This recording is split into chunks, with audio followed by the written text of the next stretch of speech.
ছোটবেলা থেকে খুব মোটা ছিলাম, খুব বুলিং এর শিকার হতাম। ক্লাসের যারা বড় ছিলেন ছোট ছিলেন সবাই বুলিং করতো। তো একসময় আমার ভিতরে একটা জেদ চাপলো যে আমি নায়িকা হব, আমি ওদেরকে দেখিয়ে দেব। অ্যাকচুয়ালি এই জেদটার কারণেই অনেকটা আমার নায়িকা হওয়ার আগ্রহটা এসেছিল ভেতরে। তখনকার আমলে আসলে নায়িকা হতে পারাটাই বিশাল ব্যাপার ছিল।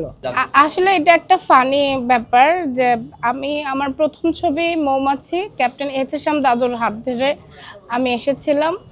তো উনি কিন্তু সবসময় ইংলিশে কথা বলতেন এবং ওনার সাথে নাসিমা খান ম্যাডাম, অভিনেত্রী নাসিমা খান ম্যাডাম, উনিও সবসময় ইংলিশে কথা বলতেন। আর ক্যাপ্টেন উৎপল স্যার ছিলেন ওই ছবিতে অভিনেতা, উনিও সবসময় ইংলিশে কথা বলতেন এবং বুলবুল আহমেদ স্যারও ওনাদের সাথে ইংলিশে কথা বলতেন। তো আমার ধারণা হলো যে এত সিনিয়র আর্টিস্ট সবাই যখন ইংলিশে কথা বলছে, তাহলে আমারও তো ইংলিশে সবসময় কথা বলা উচিত। যেহেতু আমি ওনাদের ফলোয়ার ছিলাম, ওনাদের অভিনয়টা ফলো করার চেষ্টা করতাম, ওনারা কিভাবে চলেন, কিভাবে মানুষের সাথে কথা বলেন, এগুলো আমাকে ক্যাপ্টেন এহতেশাম দাদুই আসলে উনি বলতেন যে সিনিয়র আর্টিস্টদের ফলো করো, ওনারা কিভাবে চলেন, কিভাবে খাওয়া দাওয়া করছেন, কিভাবে অভিনয় করছেন, এগুলো সবসময় ফলো করবে। তো ওনাদের ফলো করতে করতে আসলে তখন আমার মনে হলো যে ওনারা সবসময় ইংলিশে কথা বলেন, তাহলে আমিও বলি সবসময়। তো অ্যাকচুয়ালি ওনাদের ফলো করতে যেয়ে আমার ইংলিশ স্পিচটা এত বেশি করতাম আসলে তখন। আপু কি দেশের বাইরে ছিলেন?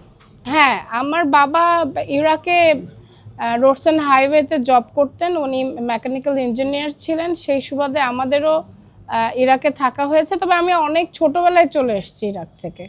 যেহেতু দেশের বাইরে ছিলেন, মানে একটু ছোট করেই বলবেন কারণ লঙে যাব না। আপনি মানে ফিল্মে যুক্ত হয়েছিলেন কিভাবে, মানে ওই সময়?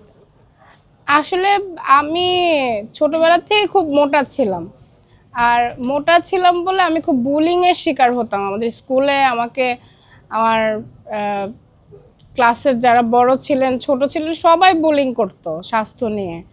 তো আমার না ভিতরে একটা জেদ জাগতো যে আমি যদি একদিন অনেক নাম করা কিছু হয়ে ওদেরকে দেখিয়ে দিই, বাচ্চা মানুষের মনে যা আসে আর কি। তো এক সময় আমার ভিতরে একটা জেদ চাপলো যে আমি নায়িকা হব, আমি ওদেরকে দেখিয়ে দেব।